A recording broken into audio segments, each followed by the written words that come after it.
Bom ou não? Olha, se você gosta de abelhas nativas e tem aí uma caixinha de jataí, uma mandaçaia ou qualquer outra abelha sem ferrão aí no seu sítio, até no seu quintal, e mora no estado de São Paulo, presta muita atenção no que eu vou te falar, porque você tem até o dia 31 de julho, agora desse mês, ó, final do mês, para cadastrar suas colmeias na CEMIL, tá? Não interessa se você tem uma ou 200 colmeias.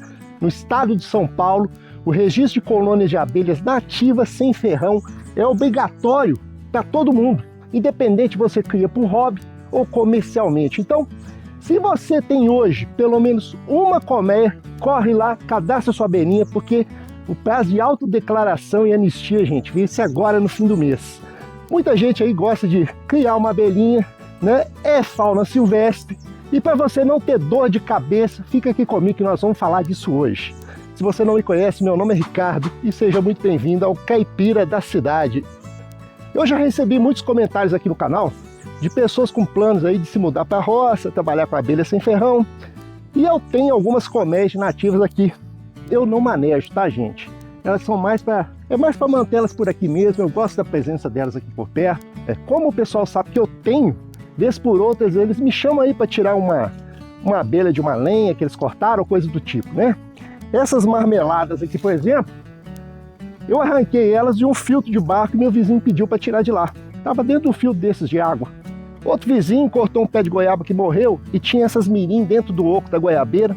Essas aqui são a boca de sapo, que elas arrancharam nessa casinha de passarinho que eu fiz. Tive que tirar elas da parede, porque essas abelhinhas são muito bravas, gente. Aí enxamearam e ocuparam outra casinha de passarinho. Eu vou ter que mover elas aqui para outro lugar. Essa aqui também está começando a ser colonizada por abelha boca de sapo.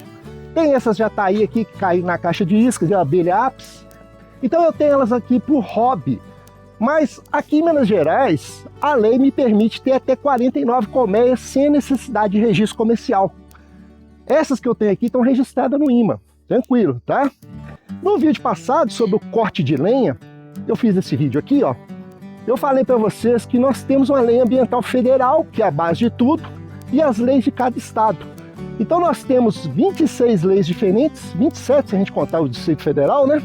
E como as abelhas são parte da fauna silvestre, elas se enquadram nas leis ambientais e devem ser enquadradas mesmo, gente. Olha, e tem que ser protegida mesmo, gente. Se você pegar uma abelha igual essa aqui, ó, a borá, que é uma das mais bravas que nós temos aqui, olha aqui como é que tá pegando. Você vai ver que o máximo que ela pode fazer, olha, é me mordiscar. Não sei se vocês conseguem ver, mas estão me atacando aqui, ó. Né? Incomoda um pouquinho, mas o bicho é muito vulnerável, né? O máximo que ele pode fazer é isso aqui. Não tem como fugir, vai ter que morrer defendendo a colmeia. Olha como é que elas estão em volta aqui. Né? Incomoda um pouquinho. Mas é o máximo. Olha só, me picou no beiço, aí dói. No beiço, no olho. Vamos sair daqui. Mas dá para enfrentar numa boa, né?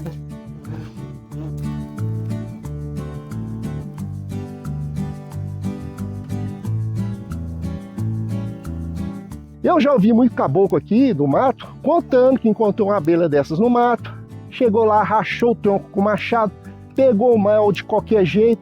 O mais certo é que acabou com a colmeia porque não sabe manejar. Então, como forma de proteger as abelhas nativas, nós temos como lei federal a resolução 496 do CONAMA, que separa quem é criador robista, igual no meu caso, de quem é criador comercial. O robista, ele pode ter até 49 colmeias. Acima disso já é comercial, tá? Mas segura um pouquinho esse número de 49 colmeias, gente, porque ele não vale para todos os casos. Já já eu vou explicar. E o criador doméstico pode vender até o mel, o própolis, a pólen, mas não pode vender enxames ou rainhas. Tranquilo? O CONAMA também restringe a criação de abelhas que não sejam da região. Por exemplo, eu não posso trazer para cá uma abelha que seja nativa lá do Nordeste.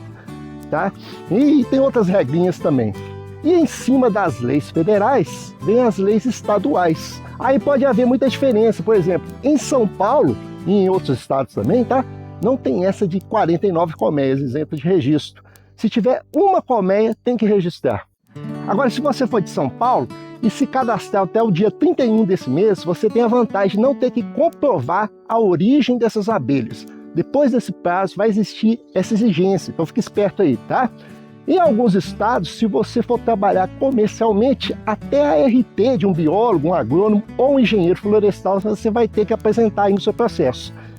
São muitas as regras e se eu for mostrar todas elas aqui num vídeo vai ficar muito chato, né, gente? Então eu montei um guia técnico de legislação brasileira de meliponicultura, onde eu pesquisei as regras federais e as regras de 9 estados: Minas Gerais, São Paulo, Rio de Janeiro, Espírito Santo, Rio Grande do Sul, Paraná, Santa Catarina, Bahia e Amazonas. Montei um material todo organizado, tá com links de onde você tem que procurar e vários contatos dos órgãos públicos aí que envolvem esse cadastramento. Eu fiz a diagramação desse material e se você quiser entender mais desse assunto, eu deixei esse guia lá no meu site de graça, tá ok? Mas, Ricardo, eu tenho umas caixinhas de jataí aqui e não quero mexer com esse negócio de regularizar. Tá? A fiscal nunca bateu aqui na minha porta, nunca veio aqui, não tem problema, vai ficar do jeito que tá. Bom, gente, eu vou fazer aqui um paralelo com quem cria passarinho. Você já deve ter ouvido aí histórias de polícia florestal batendo na casa do sujeito, que tem ali os passarinhos, leva tudo, dá uma multa ferrada, não é isso? Geralmente, gente, a polícia não acha o criador de passarinho do nada. Ela não está rodando ali com a viatura e escuta um trinca-ferro cantar e bate lá no portão do sujeito. Na maioria dos casos, é denúncia. Com a abelha é a mesma coisa. Você pode até achar que tem uma diferença muito grande, porque o passarinho está preso na gaiola e as abelhinhas aqui podem poder zanzar para lá e para cá, né? Mas a lógica é a mesma. Os dois estão fora do habitat natural deles. É crime ambiental e as multas variam de 500 a 50 mil reais, além de apreensão, confisco e processo judicial. Então, vale a pena conhecer as normas para depois aí não ter dor de cabeça, não é não?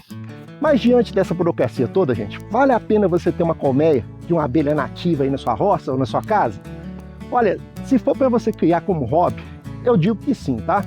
Até porque se ajustar as leis na maioria dos estados não é uma coisa muito complicada.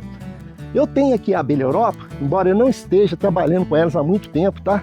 E eu tenho essas nativas aqui que eu te mostrei. E a grande vantagem da abelha sem ferrão é que não custa quase nada para você criar. Você mesmo faz as caixinhas delas aí na sua casa, se tiver um mínimo de intimidade com ferramenta, né, com marcenaria. Não vai gastar com cera alveolada, não precisa de roupa especial, de luva, de fumigador, de centrífuga, tudo isso que a abelha Europa precisa. Uma outra coisa, gente, é que se você tem um pomar, tem um jardim ou tem alguns vegetais que precisam de polinização, você vai ganhar muito tendo uma abelhinha dessas aí em casa. Geralmente elas não campeiam muito longe, igual as Europa, por isso ter elas por perto é sempre bom. Além de poder observar elas e se for o caso, até manejar para ter um pouquinho de mel, né? Essas marmeladas aqui, por exemplo, elas não produzem quase nada de mel, mas em compensação, elas produzem muita geoprópolis e eu uso. É bom para mim. E a maioria delas são mansas. Quando são bravas, o máximo que elas vão fazer aí é mordiscar, né? Mas se deixar longe de casa, não vou te incomodar. Eu tô aqui do lado das colmeias, ninguém tá mexendo comigo. Então vale a pena, porque tem muito curso gratuito na internet, tem do Senar, tem da Embrapa. E se você se interessar, tem muita informação disponível aí na internet. Mas me conta aí, tem nativas aí na sua propriedade? Quais são as espécies que você tem aí na sua região? E se você vai legalizar ou não, meu amigo? Eu fico por aqui e que vocês fiquem com Deus. Até o próximo vídeo.